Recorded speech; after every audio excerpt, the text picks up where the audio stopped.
all the time. Well, that was a great way to start the show. Oh, we're recording. We are. So we're back. The Appalachian Podcast. Co-host Jeff Taylor, Bodine. Speaking of my wife's pregnancy, yeah, she could go any second now. We rolled the dice with today's episode, and fortunately, it's panned out for us. She could come up here anytime, but she's having the baby directly across the street at the New Life Birth Center or whatever it is, so I can walk over there in about an hour and a half if need to. You, on the other hand, decided to show up here today on your wedding anniversary. Now, me, I rolled the dice. With you, and your wife texted my wife and said, Billy scheduled a podcast on her anniversary. I just want to clear things up. I scheduled a podcast. And I asked Jeff, was he good with this date and time? And he said, absolutely. What? So, thank you for taking the heat off me. But I'm not going to incriminate myself by saying anything else. That's not good. I hope for your sake that you got her something super nice. I did. Yeah. Thanks, Harold. We give a shout out to Haywood's Jewelers. He always seems to make things good. Yeah, for a right price, anybody will make things good. She don't know yet, though. She will after time. All that being said, this is a fantastic week for a podcast. Like I said, I'm probably going to have my kid this week. It is Martinsville week, 75th anniversary, and they're running under the lights for the first time, if I'm not mistaken. And all that's going to be a blast. But what we're here to talk about today and what excites me the most are a couple of things. Number one, we got the Smart Mods coming to Callaway this Sunday.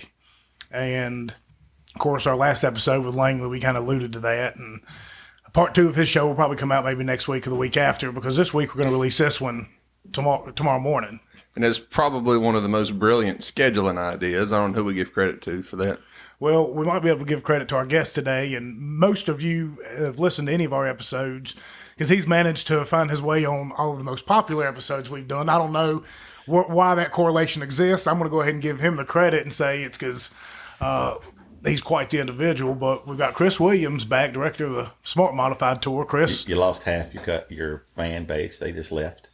They wanted to listen to me again. Oh, I don't. And number two is, I think I might have to come on the show from now on. I think you have to start paying me in pizza and, something else, because it seems like I keep showing up like the plague. Pizza, I mean, we'll just get Buddies again. He did a pretty fine job the last time. I wish we could have made that happen today with Buddies, but he's not open, unfortunately. I don't believe on Monday, so. Billy's afraid he won't be able to eat because the call will come from the basement anytime. Yeah. Hey, whatever way you want to slice it, every time we have Chris on here, we have a great response, we have a lot of listens, and we always have a great guest. And today is no different. Chris has brought us Gerald Compton today, and many of you will know him as probably one of the most legendary racers in this area for all of his accolades, all of his wins, all of the different rides he's driven, the different car owners he probably knows everybody. The stories we could tell could go on for hours, so we're going to start and jump right into it. And I can ask you first, Gerald, have you ever met anybody that didn't think Chris talked a lot? No. Everywhere I go. He talks all the time. So when y'all go out to eat, he says y'all go eat at Clarence's every now and then. Do you get a word in otherwise? Very seldom, but he does buy breakfast. So. See there? That's why you have me around. There you go. So how far back do you go with Chris? I carried him to the race when he was about 13 or 14 years old. That is correct. At Franklin County. And I even let him hold the checkered flag we won that night. Yeah, I got a great picture of it. No Absolutely. kidding. Yeah. Yeah. Absolutely. So what division was this you were racing there at night? Late model. Late model? Yeah. For Doughton. He ran for Jimmy Doughton. Jimmy Doughton. So I guess the first question we got to ask you, because that's probably the one everybody wants to know, and typically it boils down to something to do with the law. But what got you into racing? Well, I was Jay Ella and Ed Ella had two race cars. We were on a quarter-mile dirt track in Danville with a lake in the middle of it. Jay drove one, and they hired a guy from Carolina to drive the other one. One particular Sunday, he didn't show up. They didn't know what to do. I said, give me a helmet, I'll drive it.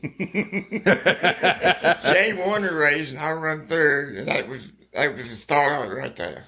Give me a helmet and I'll drive it. That's awesome. Yeah. Yeah, that's pretty unique. So it didn't take long for the bug to get you. It got you that first night. It got me that first night. So after you race this first race, you go in and you finish third. What was the next step? What was the next thing you did? Well, the next thing we done, we went to South Boston, and they let me drive it down there. South Boston, 1/2 mile dirt then. And it's a different track than the one at the stadium. At Danville. In Danville, yeah. Yeah. Yeah. That's the stadium. They call it the stadium course in Danville, so it was a little bit different. I've heard of it. Yeah. Does it still exist? I'm not sure. I don't think so. I don't know of any part of it. I know there's a logging place down there that somebody was trying to show me where it was at, but I haven't never been back to it. I've heard about it. The guy I work with used to talk about it and how it was set up, but I didn't know anything of it. Yeah. It be the thing I ever seen. Dirt track with a lake right at the center, infield. Did you ever end up in the I lake? never ended up in it. No. I was going to say that. Did anybody ever end up in there? Oh, yeah. Bound to have been. What was the track you used to talk about the gators being in the pond in the middle of it? Maybe it was something on Lost Speedways, but there was some track and everybody swore up and down there was gators in there. Just and the drivers, of course, superstitious as they are, would just. I don't remember which one that was. I'm sure it's in there somewhere. But so for perspective, what years are we talking about? What years did you first jump in that car? Well, I'm 79 now, and I started driving when I was 17 years old. Yeah. So what's that? About in 60 years ago? It's probably in the early 60s, early to mid 60s. I'm not the math major, but it's pretty close to that.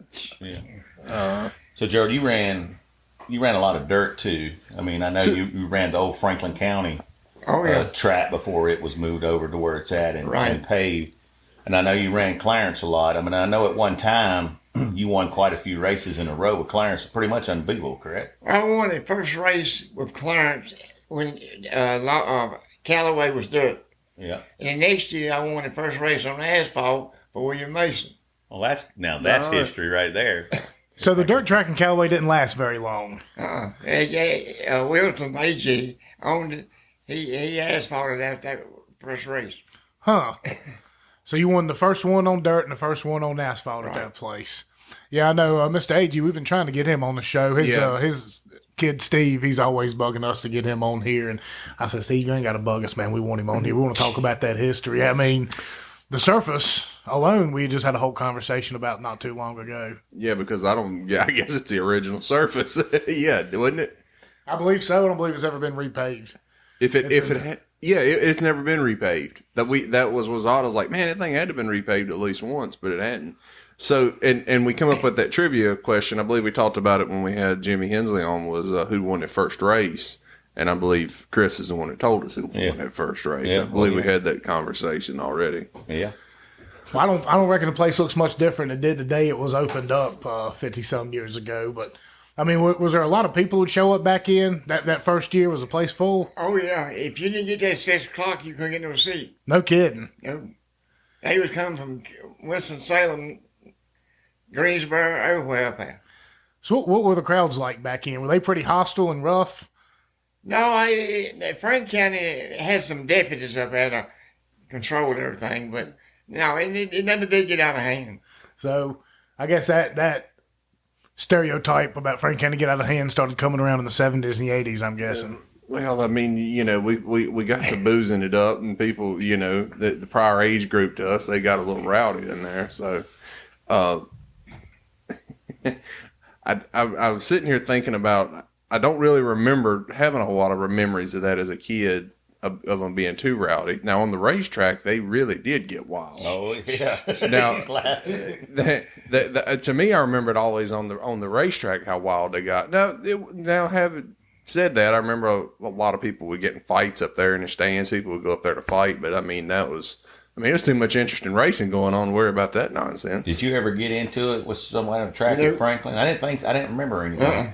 I mean, you did get in a couple of wrecks, though, that was pretty bad up there. Oh, yeah. Yeah, you won. You was leading a big race up there one night, led the whole thing just about. I led, it was a 100-lap race. I led 99 2/3 lap and didn't win.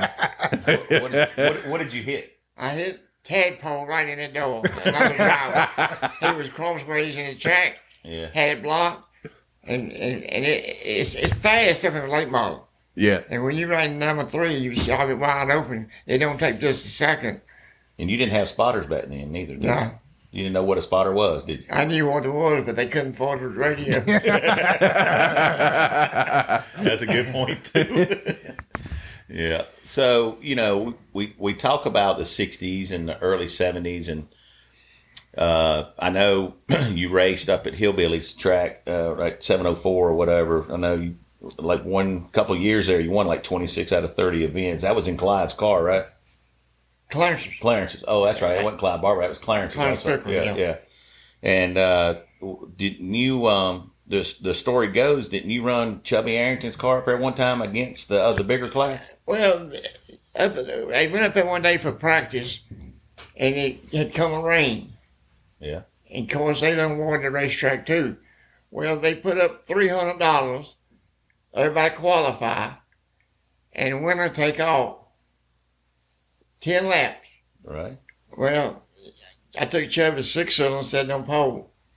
I laid it 5 laps. Johnny Bryant caught me, and when he caught me, he spun me. So he got the $300. You put money on the line, people do You crazy got things. do crazy stuff. That's for sure. Well, that's pretty. That's pretty. I heard the stories. With Clarence talking about you may be one of the best dirt drivers he's seen. You went strictly asphalt though, right in the early 70s, right? You didn't go back to dirt for a long time, right? Right. I went to when I went to asphalt. I stayed with it. Yeah, that's what I thought. And you've raced. The story goes you've won over 400 victories, but you don't know exactly how many because they had the idea. But you've raced from Oxford, Maine. I think you went with Mason up there and raced at Oxford, and you run the track at Trenton. Yeah. Now you run that a few years for different drivers, mostly Mason, but some other drivers as well.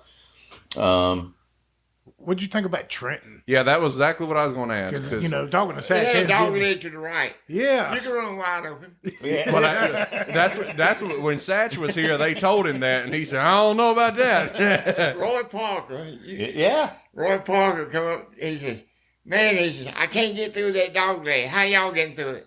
I said, "Wide open." Satch was standing there with me. Next practice, we were running. The caution come out. I set Roy on the infield. He didn't make it. Well, I imagine that the modifieds on that big old course. I've looked at some old videos. IndyCar were flying around there, and modifieds get on pretty similar acceleration type speed. I imagine y'all were going every bit 150 to 200 miles an hour around Trenton, and slowing down to 90, 100. I mean, it depending on how the turns were. It was kind of hard to find good video of that, but with the Indy, I think IndyCars had the best video, but I couldn't find any modified videos. So let me ask this, because I think about the correlation of the Northerners versus the Southerners, and there's we all know that Richie Evans called you Rebel, when he come down here, but y'all had a great relationship, and I know that hearing the stories from Clarence and some of those guys that you guys taught Richie how to make the car simpler to work on, because that was one of the things he wanted to be cook, and he didn't know, certain aspects of it. And I know it was taught to him. Did the Yankees teach you anything different, when they come down? Well, Richie Evans taught me at North Wilkesboro. I was having trouble getting through the corner. Mm-hmm. He says, "How much stack are you running?" I said, 1.5 inches. He said, "Shit. Put 2.5 in it." I put 2.5 inches stack in it. It's a different race car. Yeah. It's just that one little tire size on the left rear made much difference day and night. Yeah, they talk about how unbelievable he was on the track. I mean, that's who Satch, I believe, said was the best driver behind the wheel of anything he's ever seen. Richie? Was Richie. Ain't no doubt about that. Yeah. Yeah. And I mean, they liked him down here too. It was, way they talk, I mean, he was kind of a fan favorite even down here in the South, correct? Oh, yeah. So that's a weird dichotomy. And you look at it across all series, everybody recognizes Richie Evans as one of the greatest. Evans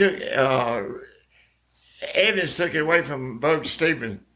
Buck Stevens was popular there. Yeah. But Richie come along, and it was all Richie Evans. Yeah, it was Bugs and Jerry Cook for Yeah, a Jerry long Cook. and then Richie kind of took it in a different level. But it wasn't just Richie's driving though. It sounds like it was a lot of his mechanical ability to get Right. work on the car too, and knowing your race car goes a long ways in that type of deal. That's everything.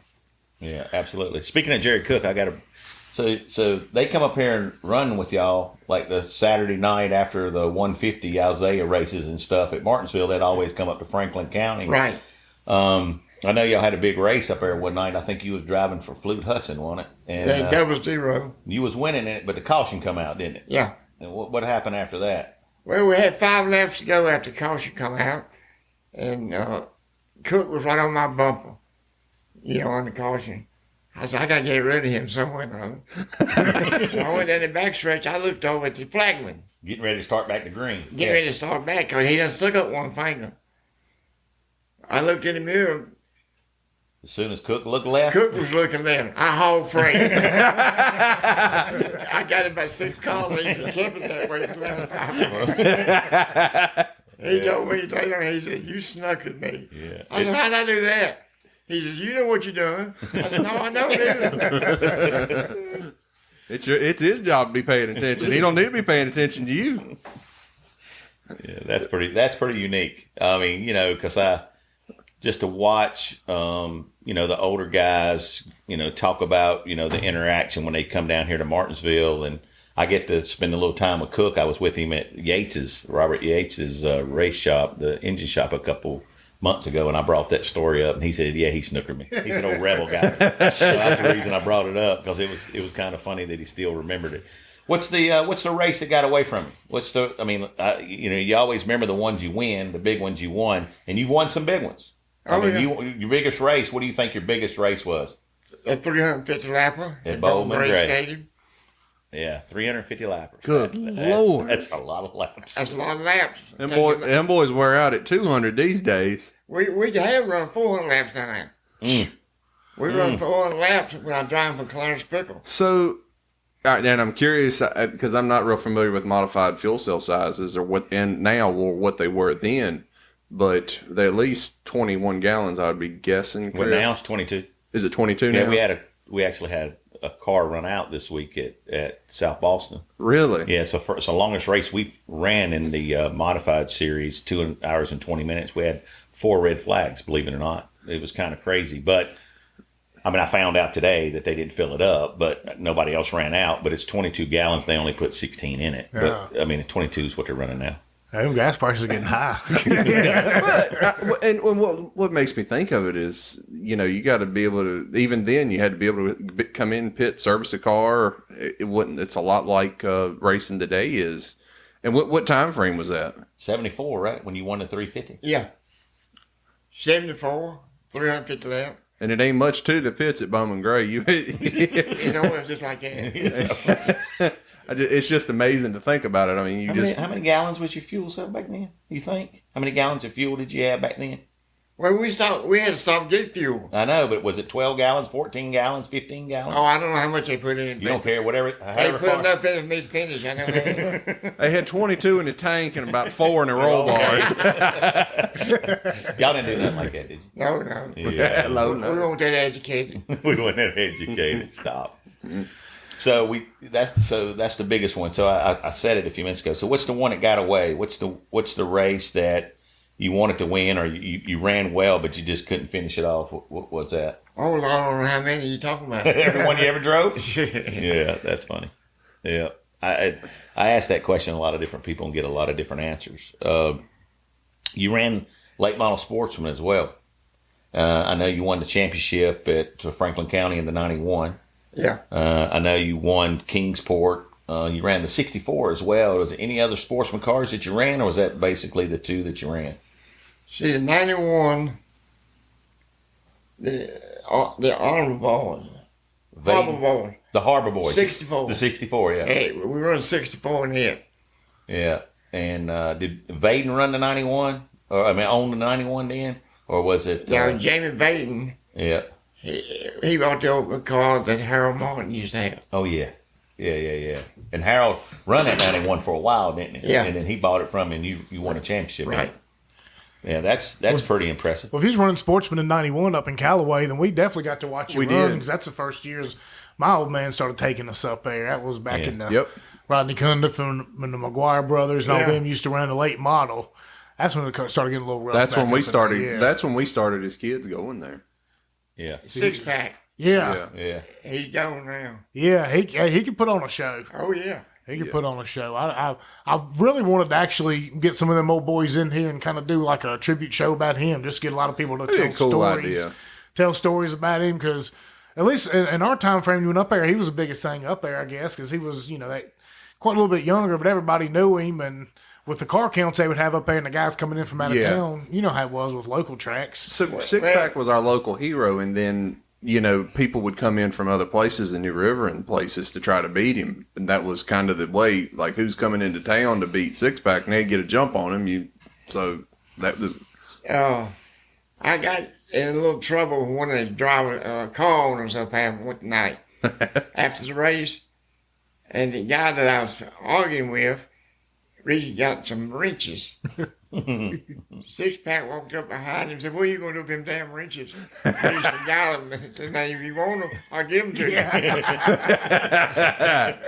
6-pack was okay. They said he was a beast of a man. He was pretty intimidating, too, to a lot of the drivers. He was quite a bit bigger than most of them out there. I like the old stories. I swear there was one from the early 90s, speaking of Callaway and this weekend being the Kenny Minter Classic. I swear it was one where Pack and Kenny Minter got into it and somebody grabbed an air gun and was about to hit one of them upside the head. But that was going on 30 years ago, but it happened. Well, I mean, racing brings out a lot of adrenaline, even on the crew members sometimes. I mean, Back then, you had to fight your way back out, didn't you? Most of the time. Oh, yeah. I mean, they was mad about something all the time, wasn't Yep. I mean, you put money and adrenaline, and you mix those two. I mean, that's what's going to happen. So, we talked to Jimmy and a bunch of them talking about Hubert Hensley and, some of his ingenuity. What's some of the things that, y'all may have done to make that car run a little bit better or something? Anything crazy? Well, I don't know about that. But what we done, Lonnie and Melvin done the work, and Hubert done the work on the car. Oh, yeah. But one time, Hubert didn't have no driver to go up West Virginia to run. Yeah. So me and Melvin and Lonnie and Hubert went up there and it rained it out. Hubert said, "That's okay, we'll go to Kingsport tomorrow." Lonnie said, "We got to drive." He said, "We got to drive, don't worry about it." Hubert went out to the junkyard and cut a foam rubber out of his car. Right. Put it behind me. So Jimmy's 6 foot something, and I'm Yeah. 5'9", Yeah. 5'7". Right. He get it in, he put it behind my back. He says, "They push back in it." He pushed his hand on my chest, pushed me back in that foam rubber, and buckled the belt. Get you back as far as you could. I said, "I can't breathe here, but you'll be all right after you run a lap or two." So he put foam rubber from a car in a junkyard to make sure that seat fits you. Yeah. To make you bigger, the size of Jimmy Hensley, so you could drive that car. Yeah. That's unbelievable. That's ingenuity, man. I mean, didn't have a driver. You just figure out a So way. did you feel safe in it? I feel good. Well, he couldn't move. He couldn't breathe. They couldn't breathe. There was no way. And he was right. After you run a lap or two, everything gets A-OK. I don't know about all that. I don't know. I run at the stadium, and the tighter I get my belt, the harder it is to breathe. Maybe I'm a little bit bigger than y'all are. I don't know. It's a little timid. Did you win the race? No, to tell you the truth, I was running third in the car. Number 2 man blew the water hose.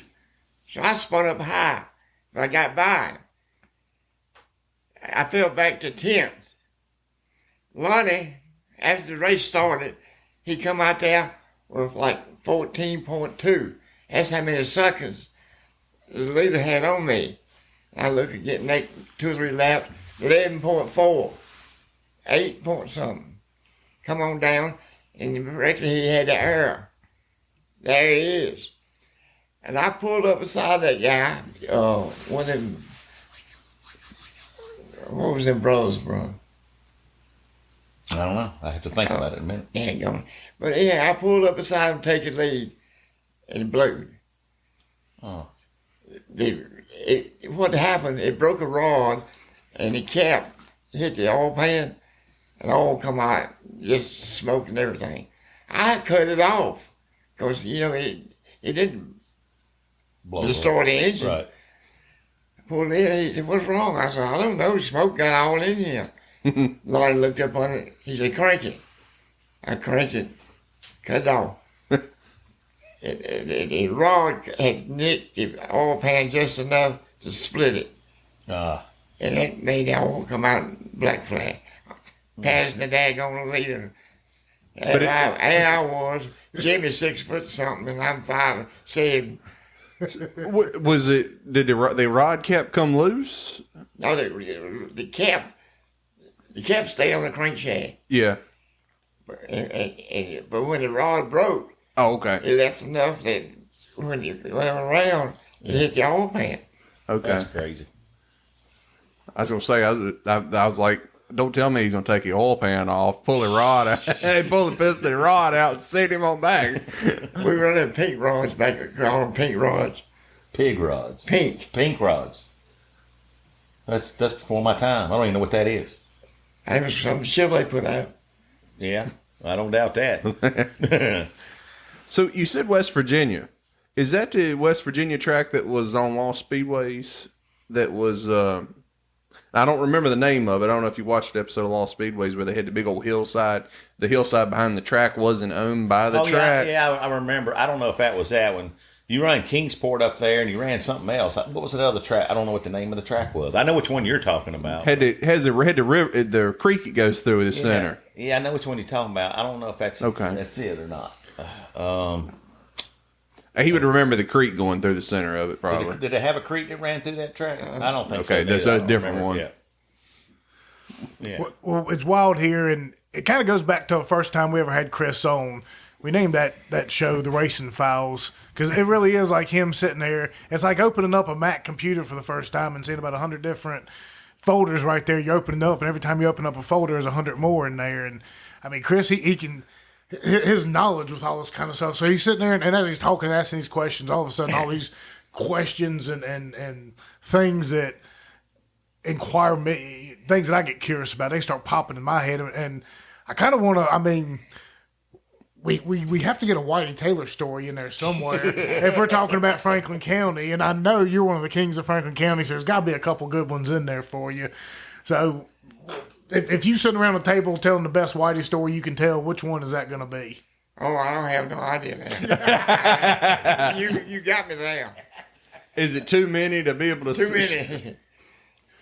Well, dang. He don't owe you any money right now. He's quite the character. Does he owe you any money? You don't owe me. He owes somebody else owe you money. Clarence. Clarence still owes Clarence some money? Yeah. Yeah. How long does that one go back? When Ray Hendricks was driving for Clarence, they wanted to show up there. Whitey made a deal with Ray Hendricks. I give you $500 to come up and run for me. You go drive Pickle's car. Ray went up there and won it, but he never did get the $500. He told Clarence, collect it. Clarence told him, he said, "Gerald, can you do anything?" I said, "I can't do nothing but talk that hard here." I said, "You know how talking to him, what that's going to mean?" And they called me last year to come up there for a show or something. I said, "Give me the $500 you owe Clarence, and I'll come." I said, "I ain't coming until I get it $500. And I ain't been since. Don't you want to go and watch the modifieds this Sunday?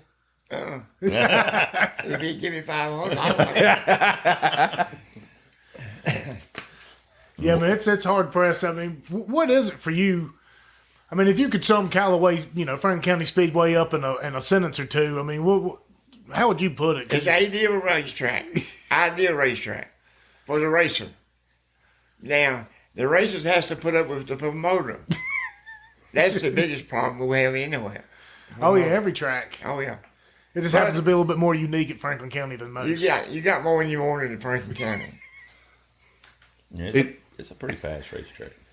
I mean, it's an old racetrack, which is my favorite part because it rips the tires, it shreds the tires, and if you can get some heat on it, it's even better. That's why I like those Sunday afternoon races. Well, if they ain't repaved it, they still got his DNA on it somewhere. I'll guarantee it. What was it, 68 when it started? That's what I think they told us the date was. I think the dirt was 66 when they built it, if I remember correctly. And then they ran it 1 year or whatever, and then they changed it to asphalt. So I think that's the year, but somebody smarter than me has got to figure that out. I think he told us, Langley was on here, and he told us. I'd have to review back. I don't think I had it in my notes. I ain't got my notebook with me, but I believe that's right. And that's the original asphalt. Yeah, he said he patched it up a couple times here and there, but he said that's what makes it unique. It's something, whatever they did to it. But he's also realistic that it's getting to the point where it's going to start coming up in races.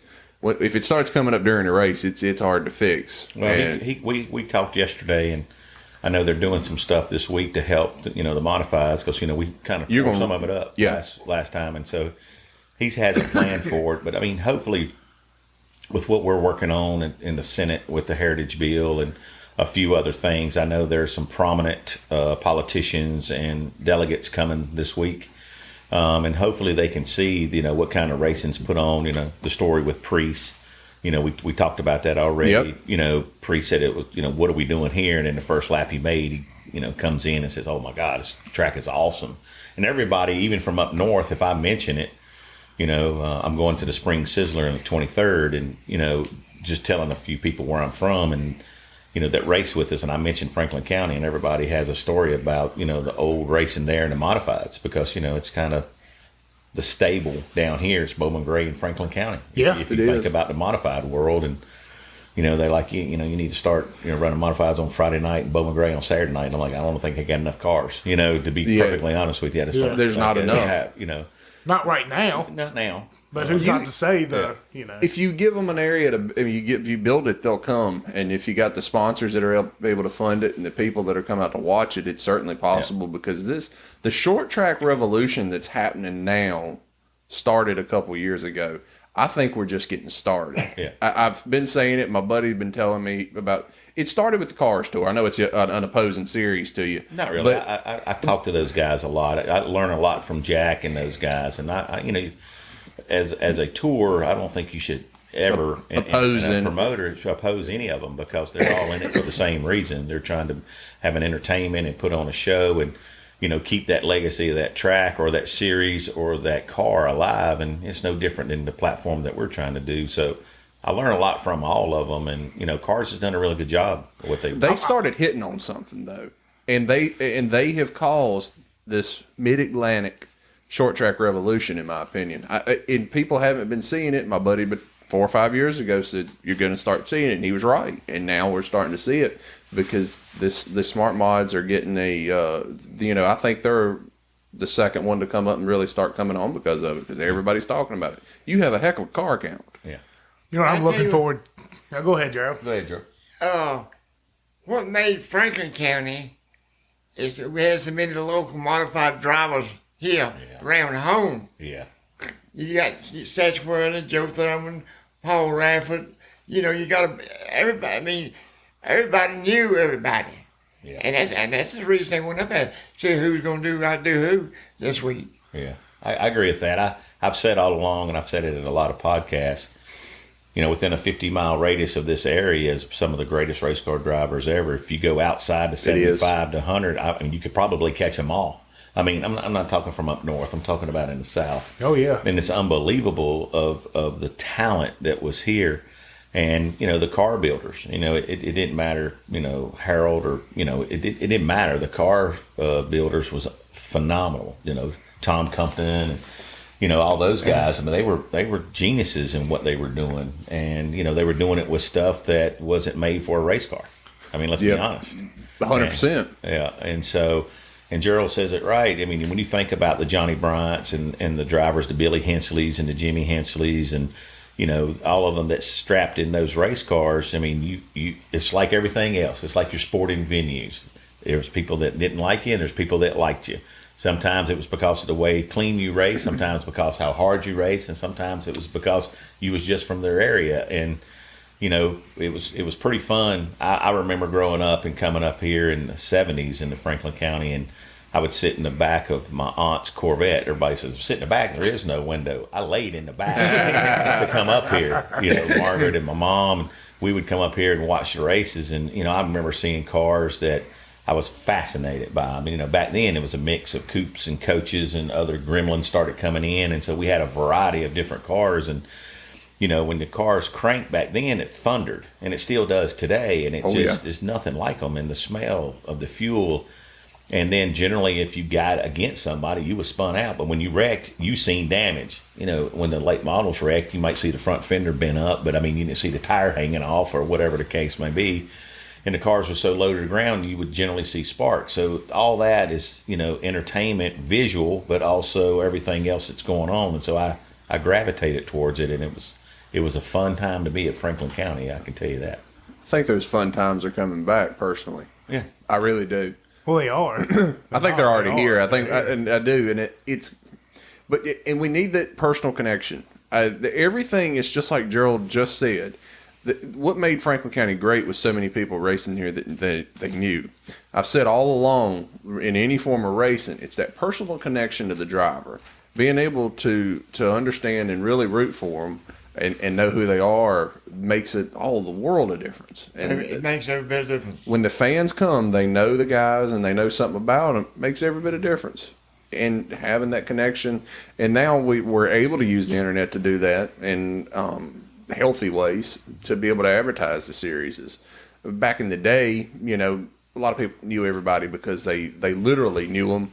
Because they worked together, or they were able to go to the pits. The pits were more accessible back then. We got to be realistic. We live in a day and time where there's a lot more liability for guys just having random people walking around inside the pits. I used to carry a bucket of bubble gum.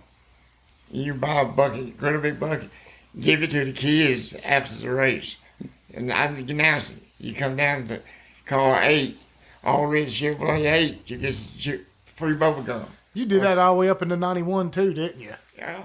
I remember that now. Now it starts. It sounds like it's clicking in my brain. Because you're a 9-year-old kid and you hear bubble gum and you get to meet a driver. You hear what I just said? Clicking in their brain. That's a joke. Small stuff like that right there. Yeah. It means a whole lot. Especially to kids. Because you're going to keep the kid coming back. If you can win a kid's heart over at a race. Yeah. You've got dad and mom like, oh, we're going to have to go back this weekend and make a kid happy. And then eventually you get them into it. Hey, that's how I got into racing, going up here to this track right here, Callaway on Friday and Saturday nights when I was 8 or 9 years old, and I just kind of caught the bug. And it's interesting, Chris, we've mentioned this many a times on here, but how you kind of piece it together for everybody around this area and how legitimate the modifieds are and the builders and the drivers. It's kind of odd because NASCAR dates its roots back to this area as well with the bootlegging. Mm-hmm. And people immediately think of the Junior Johnsons of the worlds and the Lee Pettys and the Fireball Roberts back then. And really the modified, I guess, was like the second generation of that. Their kids started kind of doing their own thing and started turning modified racing in this same exact area. Yeah. It's an underappreciated history because everybody thinks of NASCAR around here first through the mountains and the hollers bootlegging, but not as many people think about it the way you do about how great the modified drivers from this region are. If you really go back to the history that the modified was really the first series to run in NASCAR. They don't really know it to be stock, right? Right. Remember they had the meeting in Daytona and changed it to NASCAR and stock. The modifieds is what started. And, if you go back in the history and, little Henry Williams and stuff that would run up and down the road with these moonshine, that's the reason they all started building these cars. And I'm only going to say this because I don't want to steal the thunder because, Paul Rafford needs to be on this show and he needs to tell his story. But I got to spend some time with Paul when he come to Bowman Gray and, he was in jail for bootlegging, and not a lot of people know that, and I don't want to steal his thunder and talk about it. But, a lot of these guys, unlike Paul, but Gerald, done it for a different reason. He wanted to go fast and volunteered to do something that he just was willing to do. But these guys was already on the streets running from the law and doing other things. And, you know, it was a place where they can go and not be illegal to run. And to be honest with you, a lot of the great successes back in those days was from the ingenuity of those cars running fast right here in this area. Exactly right. As with these drivers, they got to sit in them and make them look good as well as the car look good. So the history of it all in the modified series is a foundation, just like the moonshine is synonymous to Franklin County, so is the modified racing, to be perfectly honest with you. And you think about it, you said it yourself when they would show up when you was a kid. You seen coupes and coaches and gremlins and stuff. That's about as modified as it. Yeah, I mean, and that's that's what they run moonshine with, is those coupes and coaches. Yeah. So it kind of translated up if you think about it. I hadn't really thought about it before, but I was sitting here pondering. We didn't even mention the Vegas and the Pintos. Who in the world's going to make a Vega and a Pinto run fast? I mean, let's be honest. Yeah, really. Richie Evans. Good point. And it's funny, Gerald. I mean, it's something that I got to ask. I mean, you've won Concord, you've won Kingsport, you've won Franklin County, you've won Richmond. I mean, not Richmond, South Boston. I mean, is there some Wilkesboro? You won a couple of the 150s at Wilkesboro. Is there somewhere we're missing that you've won at that we as I mean, that's the reason why a lot of people. You may not have been the Richie Evans, right, of the South. You may not have been the Satch Worley of the South, but a lot of people understand. You didn't mention Trico. Oh, you did. Double zero. They told them not to bring it back anymore. They promote the man that owned the track. Told Fluke, says, don't bring this car back no more.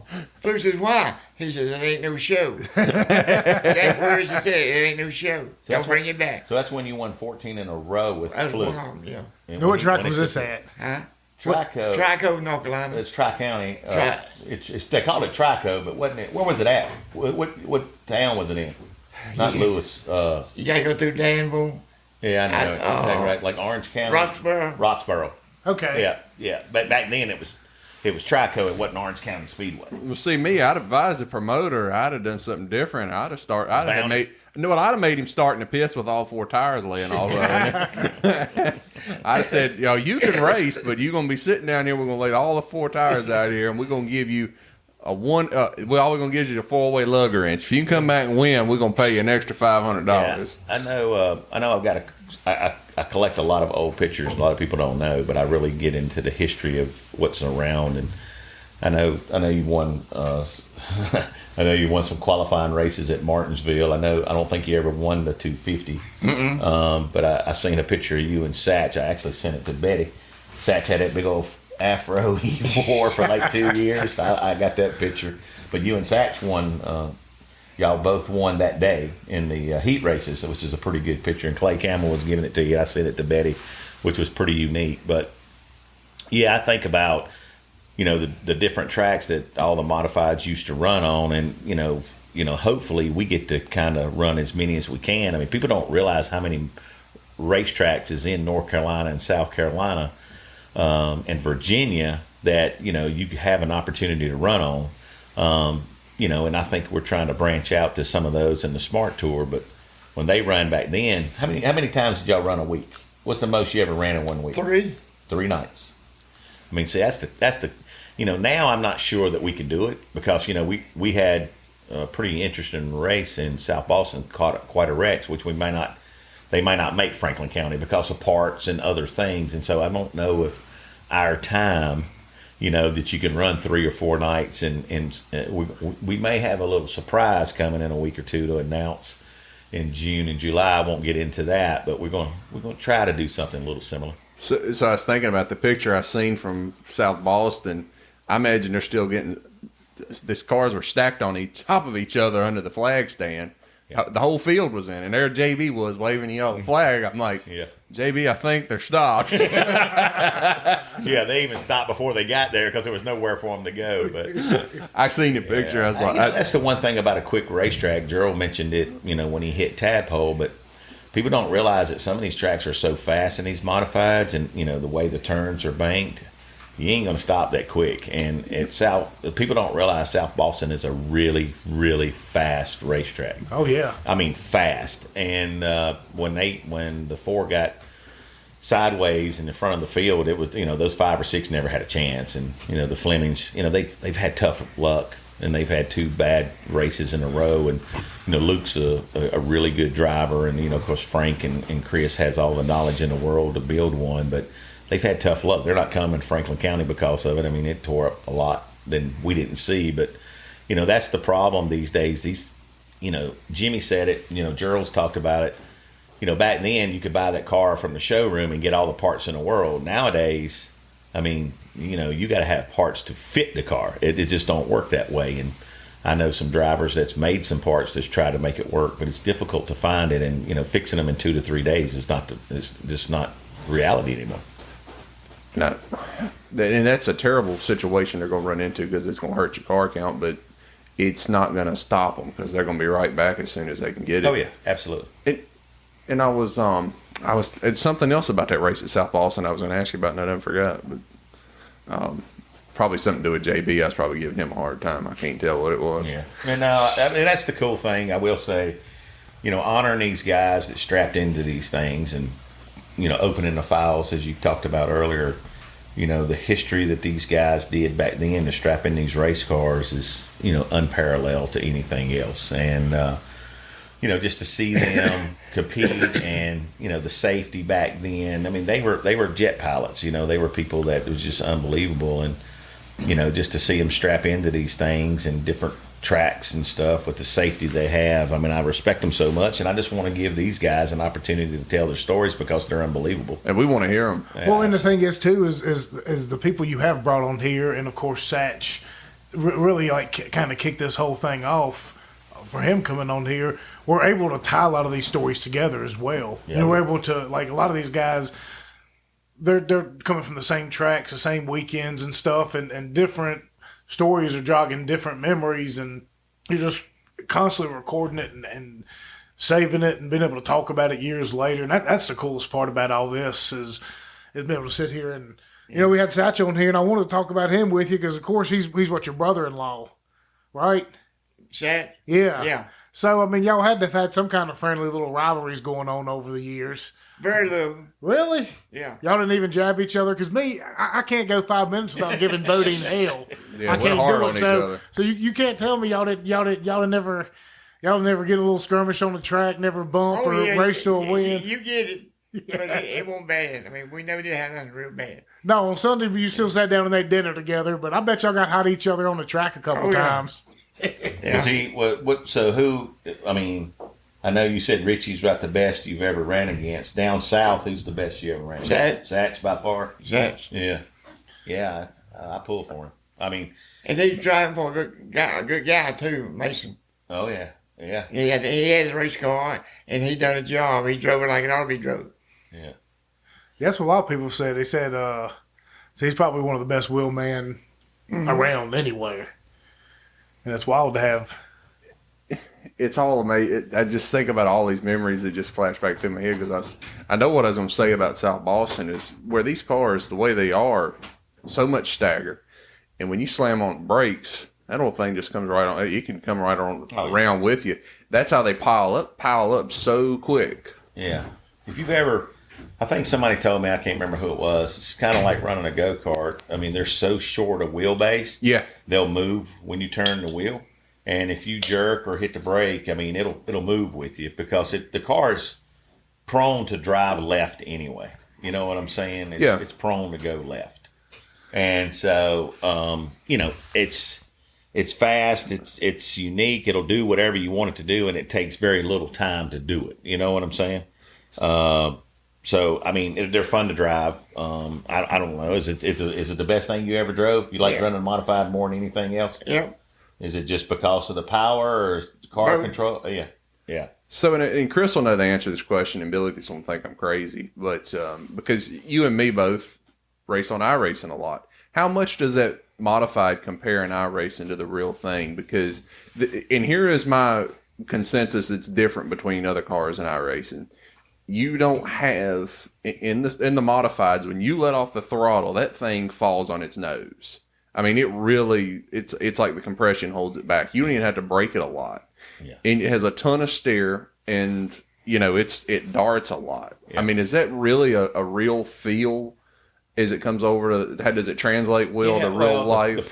The difference between everything that I see, and look, remember, I hold the steering wheel. I'm not a legend like these guys that we're bringing on and have done it all. But these guys will tell me, and I've talked to Gerald Satch, Jimmy Hensley, the real racer, it feels everything from the seat of their pants, their butt. Exactly right. Because it's the lowest part of the car. And so they'll feel it, not in the steering wheel, not in your upper body, not in your legs, pedals, or whatever. When your butt changes direction, they know that's what you got to chase it to. In the iRacing, you don't have that. Yep, no way to simulate it. You have force feedback in the steering wheel. And that's not realistic to what's going on in a real race car. Yes, it'll dart, it'll move, right? Oh yeah, which is part of it. But that's not when a true racer feels it at. It's in the seat of their pants. And so I like iRacing. We've talked about this before, but it's not as realistic. A lot of people say, well, if you can run iRacing, realistically, iRacing is totally different. I mean, look, Jeff, you was on there this week, and you was hearing, about the stuff and the mechanics of the computer. How much force feed you want, what it changes the steering. Yeah, I had no idea. You didn't have any idea, but it changes the degrees. Yeah, but these guys right here knows if it's loose or if it's tight.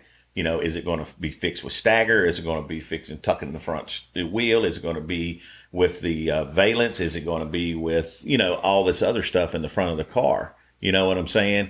And so totally different deal. I don't think it really is realistic in what's going on in the real world. You can't translate it 100%. I've seen Lonnie Smith at Martinville when Jimmy Hensley, he worked on Jimmy's car.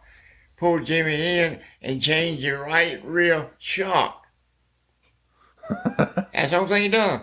Put a stiffer shock on the right rear. Picked him up 15 hundredths of a second. Was it during the race? No, this is practice. Oh, okay.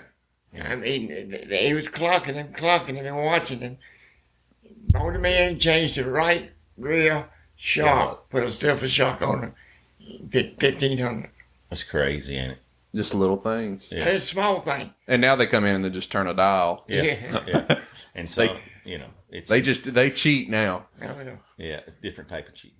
Yeah. Well, I think that's I mean, it's that's not cheating. It's more, but that makes it easier. Yeah. Like they come in. I'm not right near right rear shock change. They say, okay, they just turn a little dial and that's it.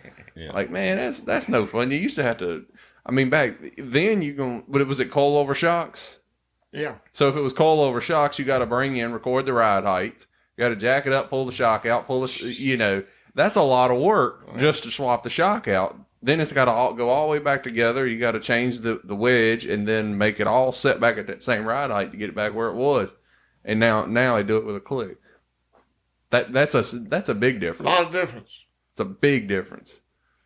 Well, this is what I love about conversations like this. And one thing that kind of, I driving down the road thinking about this the other day. I'm like, NASCAR is just, the Cup Series is never going to have these stories ever again about guys, piling up in a van going to and from the tracks or scrapping around a scrap heap to try and find parts or put things together. All those stories, they're going to be long gone. Like the last ones we're hearing, but the good thing about y'all's generation, even now, the smart mods, those guys are still struggling week in and week out. They're still having these stories out here for us to be able to tell and continue the legend. And I think that's one of the best reasons, to get people like Gerald. And I'm so fortunate to have him and Jimmy and all those guys come on here and share their stories with the next generation, because it's something we ought to be able to appreciate and show up on Saturday night to support these guys for what they go through, And it'll work from the bottom up. Yeah. You're going to, even NASCAR, all the series, all major racing series will benefit from the short tracks making a comeback. It'll work its way up. Yeah. It's just the nature of how things happen. And once we start putting the faces, if we get the kids interested and we get the faces out there and the parents understand the drivers and they know their stories and stuff and they can go down and speak and have a conversation, that works. And Bowling Green Stadium is the prime example of that. Because after the race, everybody goes down in a pitch. You can walk around the cars. You can meet all the drivers. You can talk to them. First time I was there, Bowling Green Stadium's got 10-foot walls out of the bleachers, out of those concrete bleachers. As soon as the race was at 10 or 12 foot, it was people like jumping over those things, and you know, like if your wife you had to help her down because you know they would handing kids down. I'm like, just go down in the pits and talk and see with the drivers. I honestly believe that I think that fan connection at Bowman Gray is truly what's kept it and made it so big and stay so big. Is they're able to have that. They can have that fan connection, and if you can make that, you're never going to replicate it. But Bowman Gray has the unique ability of being a small bull ring. They put turtles in at the repave on them. We'll see how that works out. But I've heard already. Interesting. But that fan connection is what makes everything about it. I mean, if you don't know who's out there driving, if the kids don't buy into it, the parents aren't going to buy into it. I mean, so Gerald, I mean, that brings up a very good point. I mean, you know, you started in the 60s, you know, in racing. If you look at 64. Yeah, so if you look at racing in the 49s and the 50s, just really getting started, you know, just broadening out.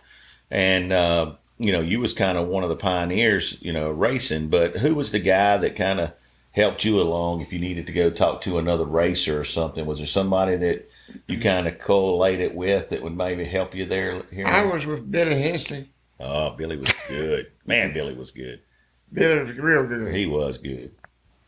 Yeah. And that's Jimmy's cousin, right? Yeah, Billy was good. I mean, Billy was probably one of the best drivers, period, of all. I mean, that's what you heard the story. That's why Jimmy wanted to get started. But I mean, Billy was so good, and you know, with the combination of his driving style and what he did, I mean, Billy could do anything with a race car. And then with Huber's ingenuity, you know, it just made the perfect combination. And I mean, he was the guy to beat when he got started. Ain't no doubt about that. Yeah. So we talk a lot about this Hubert. Oh, Hubert was a mine. People don't realize Hubert was a mine. He's a smart man. Yeah, he was nothing he couldn't do with the car. Anything mechanical, he could do it. Is Hubert still alive? No, Hubert passed. Yeah. Okay. Hubert, what was his last name? Hensley. Hubert Hensley. Okay, yeah. Well, it's wild. You know, you all were talking about the experience of Bowman Gray and after the race, and I think that's what the NHRA does a really good job with is, I've heard you interaction say that. in the pits. Like after a race, you can go down there and watch them, you know, pretty much take out the engine, put a new one in, and things like that. And while we're talking about Bowman Gray as well, it's always an interesting question to ask. Gerald, what are your experiences of Bowman Gray? Because Satch has got a completely different one than Jimmy Hensley, and Jimmy's got a different one than other people. What do you think about the crowd and the atmosphere and how passionate they are, that whole kind of deal? I love it. Yeah, you like Bowman Gray? Yep. The fans ever give you too much hell? No. No. I was always good with the fans. That's one thing I never had to worry about. But why is it that they gave Satch so much hell? Because he won a lot, and he was from Virginia, you know. If you're out of state, you're not welcome. But you were from out of state too. Well, though. that's true, but I didn't say some of the things that were said. Oh. And you never, I mean, you know, Bowman Gray's a different unique. Did you have a bad wreck there one time? A what? A bad wreck at Bowman Gray? Yeah, I had a car run clean through the side of my car, and his front bumper had me pinned in it. Oh, my. In my seat. Mm. They had to pull that car off me before I could get out from under my seat. When the seat comes around you, it had me over the fall. But I went to the hospital. It didn't break nothing, turning. And that's close. That's what's so nice about that Nerf bar is now before you get to the roll cage and the way the drivers sit, you get you a little space in there. Yeah. Of course, so then we didn't think about that. It wasn't. Well, they didn't have a Nerf bar realistically when they first started. They didn't have one, and I'm sure cars got upside down and flipping on tires to tire. And it just dawned on me though. Now we run such offset in the chassis, and the greenhouse is more to this than the driver's center in the greenhouse. We couldn't do that back then. You know, we couldn't do that because it came off the showroom floor. You had a tunnel. You couldn't move the driver but so far to the right, or else, you know. And then people were going to sacrifice it because we want all that left side weighted we can. We're going to put the driver on the left side as far as we can. They had the Yankee come down here, sit directly in the center of the car. Oh, yeah, the old center car. I think Bodine had that for a while, too. I couldn't understand that. Yeah. Why put all that weight in the center when you can keep it on the left-hand side? I don't understand it either. Ain't that the Valiant? that Bodine drove, that 99, the Valiant? I'm pretty sure. You look that up. Ain't that the Valiant Bodine drive, center seat? I'm not sure. Yeah, I'm pretty sure it was. But I think somebody did it before. But I know he was sitting right directly in the center of the car. Now help me out too as far as a timeline is concerned. Now we're talking about back in the days of Richie Evans, but that's you and Satch and Richie. But back then as well, the Bodines were pretty prominent. Was Jimmy Spencer prominent at this point in time as well? Jimmy came in the mid '80s. Okay, so it's about 10. But Richie died in the mid '80s, correct, or early '80s? He did. Okay, yeah, but Jimmy came, in the 24 mid '80s, maybe the first of the '80s. So. And then Ray Evernham, wasn't he big into modifieds back in too? Ray was the one that pulled Cisco out at Martinsville in the fire, and so that was in the '80s as well. So, in this time frame with Gerald, the '60s was starting kind of in the dirt, and then the asphalt prominence started in the late '60s. Yeah, and then the modifieds. So then Gerald drove for Clarence Pickrell during kind of that time, and then he drove for Mason, and then. He drove for other cars and stuff at Martinsville and Franklin County and, the surrounding Bowman Gray. He drove for Clyde Barber's son. I forgot about Clyde Barber. Clyde had a good race car. I don't know if y'all remember Clyde. I've heard the name. Max Barrier's car, the 12. Okay. The bronze 12. Gerald drove that car for a long time. See, I left the 6-cylinder dirt. Jay and Ed Ella went to Clyde Barber with a modified. Fuel injection. Well, that's right. You drove Pocono for him. You drove up to Clyde at Pocono. But I used the Pinto up there. Yeah, the Pinto. So he drove at Pocono as well, and Dover. I don't know if I've mentioned that already. No. We mentioned it beforehand, but yeah, you got 1 or 2 modified races at Dover. Yeah, so the 2 big races they had at Dover, Gerald drove high banks at Dover as well. Now, what was that like in a modified? Exciting. Yeah. Yeah, I would understand. The Pocono y'all run on the short track. You didn't run the big track, right? You run just the front stretch and the intercourse. Right. I know they drove the big track 2 years, but when you drove there. And that was Race of Champions, right? That's when Satch won in 91? Yeah. Yeah, Satch won the last one there, actually. We had a big engine, what we call big 427. I lost a cylinder and picked up speed. Really? Yeah, run on 7 cylinder. A big block. Yeah. I had so much horsepower, that extra cylinder just break me loose. I lost that cylinder. I got to fly. I said, what's wrong with this thing? After the race, they figured out one of the cylinders was gone. This was at Dover. Yeah. What'd you end up finishing there that day? Do you remember? Fifth. How many? What was the car count? Probably 25, 30? No, it's more than that. I looked it up one time. It's like 40-some cars. Shoot, you finished 5th. That must have been an experience because Dover's just as a casual fan and somebody that watches the sport, like Dover looks like it'd be a fun track to jump on and race around if you were just like Bristol. Yeah, just twice its size. Yeah, Charlie had a big wreck up there. Went through the fence. Jazambek did at Dover. And that was when it was asphalt, too. We're talking about Long Forks concrete. Yeah. It's weird because Dover's not the greatest fan experience. It's because it always rains. People up there have never seen any sunshine. But the track's unique, though. It is unique. Because you can run multiple grooves. You can diamond the corner off. And you can really diamond the corner. I would love to see the modifieds on it. You can really diamond the corner there because you can come in and just make that thing turn and just nail the throttle. Did you run low, high? What did you run? Well, anywhere the car would point, probably. I felt the best. Oh, yeah, that's a good answer. That's crazy. Well, while we're also kind of on the subject of local stuff, we'd be remiss without mentioning Log Cabin. Do you ever race up there very much? I never did. I drove a 6-cylinder one night just to show the guys I could drive. Run it wide open all the time, never crack it. Messed the valves up in it. Did you really? Goat smell. Did you really? Yeah. Goat? Yeah. No you kidding. Goat? Oh, God, no. Yeah. I've known Goat since I was wee high on grasshopper. Chad, Goat, all them boys. Oh, okay. Good. Yeah, they're all good. Yeah, I hope Chad's been doing all right. They're, what was Goat's wife's name? She just recently, my wife's going to forgive me because she loved her to death. But, yeah, I like all them boys pretty good. And Log Cabin, I mean, it was something to behold back in the 70s and 80s, wasn't it? I mean, it was wild. It didn't have the horsepower. And, I've been used to modifying, and you get a 6-cylinder, you can run wide open all the way around the racetrack. Well, you weren't the best driver in your family, right? No. Didn't Betty outrun you? Like, Betty won races, too. Right? Betty won some powder puffs. That's right. Up at Callaway, didn't she? She sure did. Yes, Now I'm starting to remember. Yes. Okay. Yeah. Well, my first couple years going up there, I remember Betty Compton Powder Puff. Now, because I would hear that name later in school, she was a teacher. Yeah, she was my gym teacher. Yeah. So fortunately, she didn't have to have me, but I think she had to deal with both. She definitely had me. Yeah. I don't remember that though. I do remember the Powder Puffs now. She yes. won. I remember Betty Compton winning those as well too. Yeah. How'd she ever? How did that? What was that conversation like? Did she tell you she was just going to do it, or did you ask her to do it? She started doing it before I started dating her. Oh, really? Yeah. That's what reeled you in. She run Callaway, but she also run log cabin Oh, really? and dirt. Did she win there, too? Run second, though.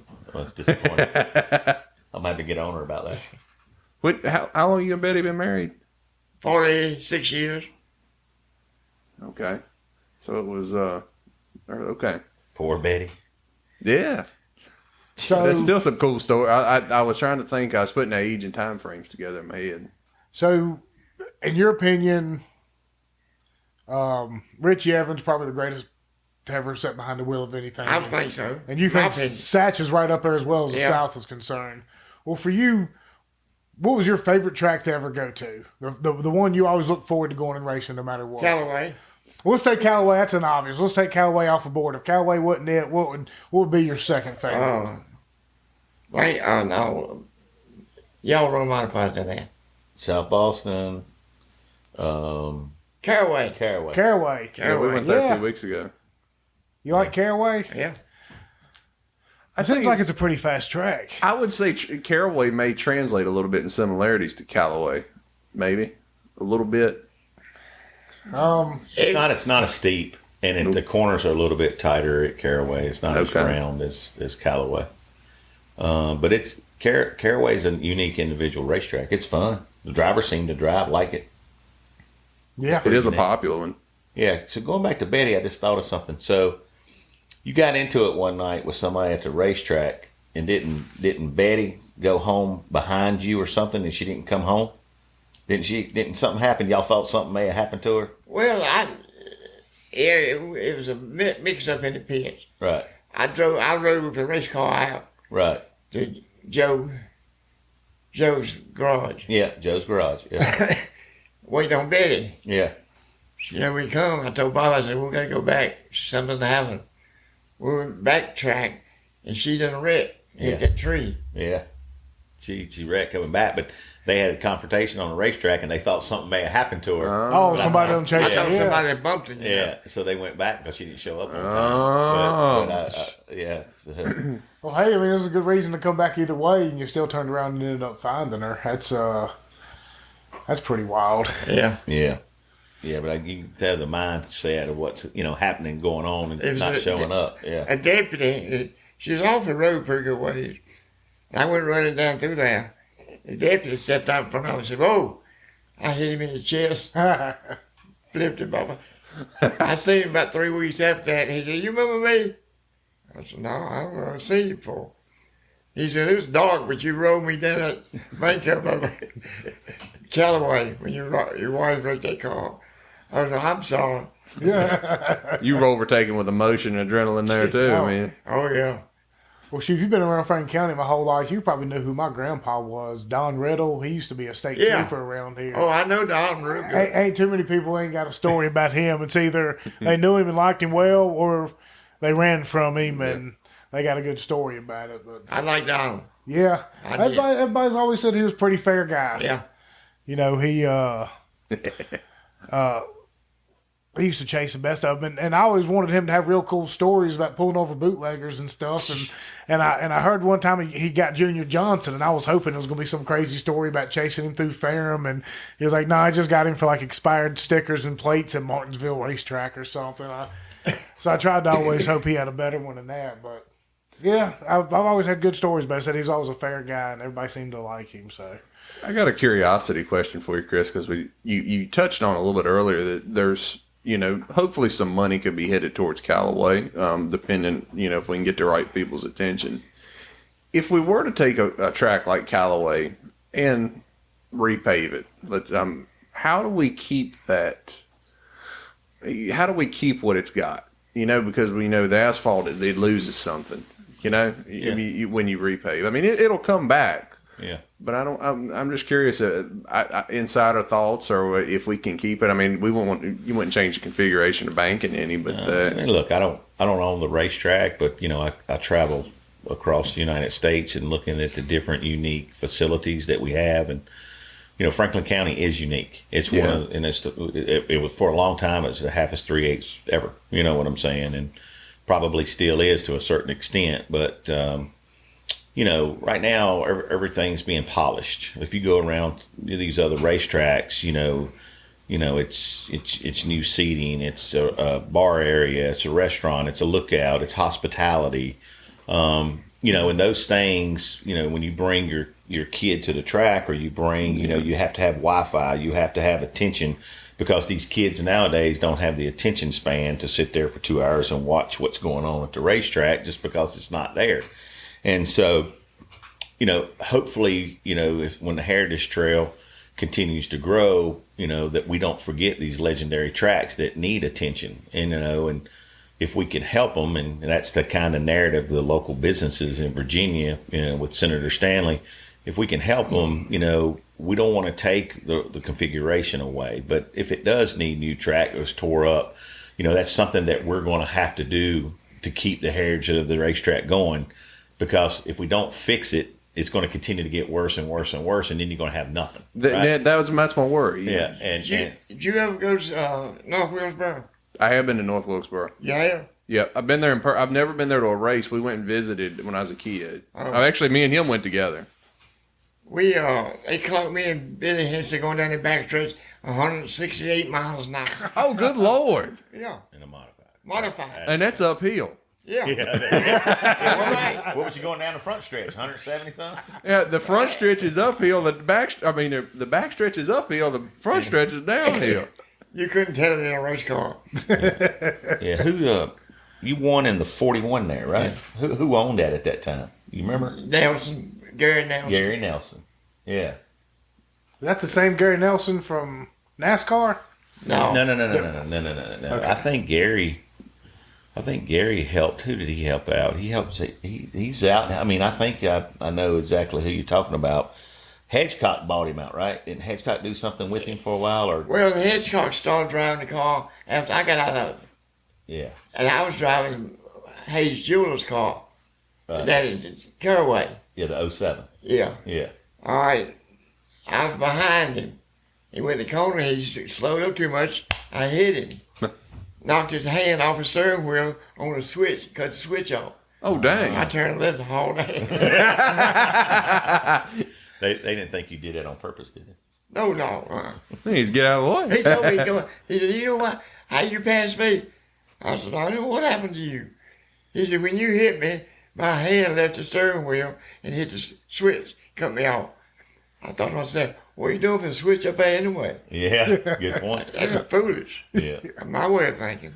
But yeah. The 07 Hayward Jewelers, that's a pretty historic ride. I mean, that's still riding around today. I mean, yeah. Well, Haywood's Jewelers, the guy that owns that place must be the biggest race fan on the planet. Bruce Hayes. He knows him real well. He must be a huge race fan. He worked for Bruce.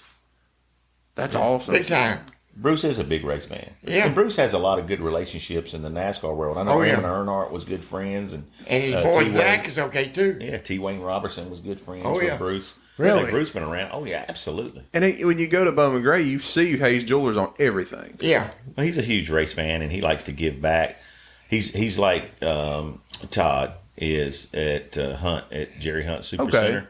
Yeah, I mean, that's a big supporter of your series too. Yeah. Bruce and him grew up, they have a lot of heritage with the racing, and they know what it has to take to get to the track, and they support a lot of people. It's not 1, 2, 5. I mean, they support tracks and other things, and they give back. And, you can't find those great sponsors like that. I mean, Todd's unbelievable. I mean, I like sitting and talking to Todd, and he does a lot. I see his name on a lot of race car drivers, and mostly it's tires and stuff. But he does a lot for our series, and you can't find great sponsors like that just everywhere. But they do it because they have a passion for the sport, right? A true passion, and Bruce and Todd and those guys do it. And I know they run 2 cars back then. You and Sachs run teammates a couple times. Yeah, well, one was the 7, one was the 07. Yeah. We run first and second that Callaway too. Yeah. Who won? I did. Oh. I bet you let him hear about it all the way down the road too, didn't you? They've always sponsored it. Hayes always makes me think of how meticulous the cars are. I don't know. I know when Tim Brown run them, that was the shiniest. It didn't matter if that car got bent in half the week before. When it come back to the track, it was a pristine condition. Yes. Tim done a good job advertising for. He did. Yeah. I think he did too. I mean, to show the car. And he looked fairly decent down at the stadium. He did. Tim was not as popular, but I think he had that. It was the prettiest car. That blue 83 with the gold, chrome Nerf bars. You don't find a prettier race car than that. But I know he's not as popular as a fan favorite, but and they did. They had a great relationship, and especially when the Madhouse was there, they got a lot of attention for Hayes. And then he started sponsoring multiple cars, but Hayes sponsors one of them in the Smart Mods too. I never remember who drives that one. That one's out of Roanoke, isn't it? Yeah, I believe so. Yeah, it's Dowdy's car. Yeah, okay, that's right. And he does a good job of sponsoring it, and Mark and them's are good guys. They're out of Roanoke. I mean, I think Dennis is going to do my ride along this week at Franklin County, but they're really good folks. They're passionate about racing, and it's good to see the 07 at the track because it has a lot of history in this area. And it's great to see Clarence's as well as Hayes Jewelers on as well. car. Same thing. I see that everywhere. And so, in this realm, it kind of ties 3 different legendary individuals into one race car. And, he ran really good at South Boston last year. He's been in a couple little ding-ups this year, but they'll turn it around. He'll get better. Dennis is a good driver. Yeah, I thought so too. I mean, I paid attention to him down there at Ace last year, and it was it's a good looking car too, is why I noticed. Well, it. absolutely. it sticks out. That's kind of what you want. And then Mike told me. Mike said, "Yeah, it's what you call it up in Roanoke. That's where that car races out of," and I had no idea. Yeah. Well, we were kind of talking about we got the Callaway race on or Frank County race on Smart Mod from last year up here in the studio this evening, and I've been kind of looking up at it, and it's almost difficult to take my eyes away from it, even I know the results, and it was such a good ending to that race, and we've got it coming up here this weekend, so we're going to be dropping this show this week, and it's been the talk of the town here for a while now. It's got a buzz about it. Quite a bit. We've mentioned on here a time or two about how smart of an idea we thought it was to have it weekend after Martinsville, and we're trying to set up in turn 2 up there and talk to a lot of people. Hopefully, Paul Hall. I'd like to get Steve Post to drop by and hang out for a couple minutes and give some commentary. And I mean, there's a lot of people, and especially with Paul Hall getting in the mix now, there's a lot of excitement about that around Franklin County. I've had tons and tons of people say they're going to show up now and you need that. You need that kind of local gunner coming in there and trying to make a name for himself. So I'm looking forward to it. It's the one that, like I said, the history, watching heroes and these legends drive that track for so many years and seeing great racing. It was pretty close. Nobody really dominated that race. I mean, you know what I'm saying. They were always competitive tracks, and last year was one of the most competitive races you could have asked for. Oh yeah. 3 or 4 times, 3 green, white checkers, I think it was, and 3 different people got spun out or had problems, looking back. And John Smith, who was very respectful to Kenny Minner, and what was going on there for them to win was, really great. So I'm looking forward to it. I mean, our car count's going to be a little bit larger. I already kind of know the count that's going to be there than what was there last year. So it's going to be interesting to see who does show up, with the wrecks and the different things in the last week. Will we see the second Senator car this week? I think we will. Paul's driving this week, and you got the same legendary guys that you've been seeing, Bob Labonte, you see Burt Myers, you see, the 15 of Brian Lofton, you see Jonathan Brown. I mean, these guys, our points, other than Hirschman, that separated himself, Caleb Hedges. Can we start him in the pits with the tires off? We can, but he'll probably still come to the front is the whole point. We got to figure out. So maybe we'll have to make him run in reverse. Yeah, we'll see. He there's a couple of races up north, and he doesn't run points for us, right? So right. If there's a bigger money somewhere else, you may see him go. So there's a race, Thompson, and there's a couple others coming up this week. So he's a trophy hunter more than he is a points racer. You know what? To be honest with you, I've got to talk to him quite a bit, and I don't know if it's a trophy hunter. I think he likes running different racetracks. Is his biggest thing. Because when we added a few on our circuit the last 2 years, he immediately said, I want to race that racetrack. And Southern National was one he wanted to run. And you know what I'm saying? He really likes going to different tracks. But, let's also understand the legacy of where he's come from and his dad. The Sizzler, he just announced today that he's running the Spring Sizzler on the 23rd, So he's always chasing the money and the trophies, right? But I think he's chasing much more of that now. I think truly he's chasing a legacy because he's everywhere he goes, he's that good. And, he wins. I mean, he won the NASCAR race this year, the Smyrna. And he won a couple times down there that week, and he's won 3 of our 4. Two's been really competitive. One's been kind of mediocre. He pretty much dominated. So, we'll see. Well, I was surprised. I watched a little bit of the highlights of the Richmond race this past weekend for the Wheeling Tour, and I mean he wasn't in the field there, which was kind of surprising to me. And I mean I might not only seen 300 or 400 people in the stands at that place, and South Boston, you had 2,000 or 3,000, I guess, down there. I mean it was a nice crowd. The place looked excited, ramping up. It was crazy to see. I thought Richmond would have drew better, but they kind of disappointed NASCAR on Sunday as well too. I thought I would have sure there would be a giant crowd there and a sellout, and it just. I'll tell you, man, the drivers really look forward to the Virginia tracks as well as the North Carolina tracks, but they really like South Boston and Franklin County, because of the history. I mean, we did Ray Hendrick last week, and Roy and the family was there, which was great, and Franklin County should be well packed. If you remember back in the day, they would run a Friday, sometimes a Saturday, and sometimes a Sunday. So it's going to be great. We don't run many times on Sunday. Yeah, that's going to be unique. And so it's going to be unique, especially after Martinsville, and a lot of people still in town. I know a lot of people's coming. So I think they're gonna see a great show. Racing starts at 5, which is really cool at Franklin County. Don't get home too late, so that's even better because it's always in the school the next day and so on. But to know that the legends, back when Gerald was driving, he raced against, people would come to this racetrack all the time. Darrell Waltrip, Harry Gant. I seen Rick Mass this week, and Rick talked about coming just to watch the modified race this Sunday.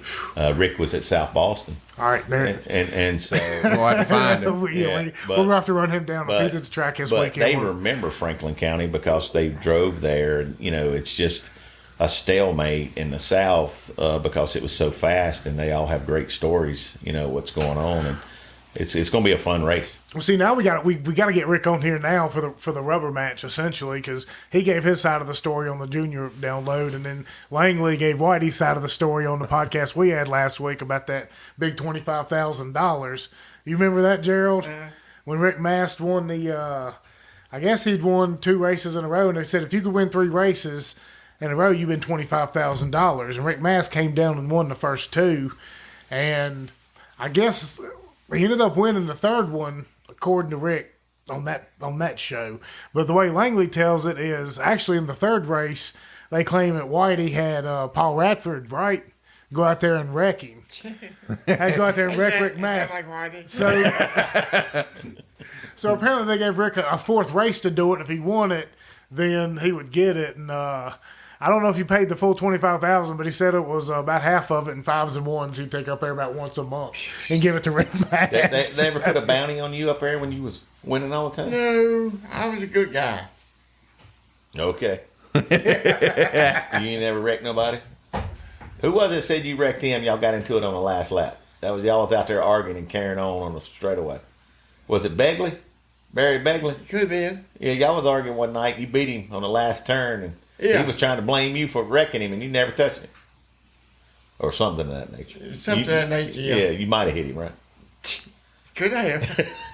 So I got to wonder though, when Satch was up here, I could see it in Satch, and this is just last summer. Like, if we had, I swear, if I had a car for him that weekend, if I said, "Hey Satch, I got a car I need you to run this weekend," I swear the next words would have been, "Well, let me go get my fire suit and helmet." Senator Stanley's got a second one. Yeah. You want to drive it, Joe? What? Okay, that's a no. I bet you Satch would.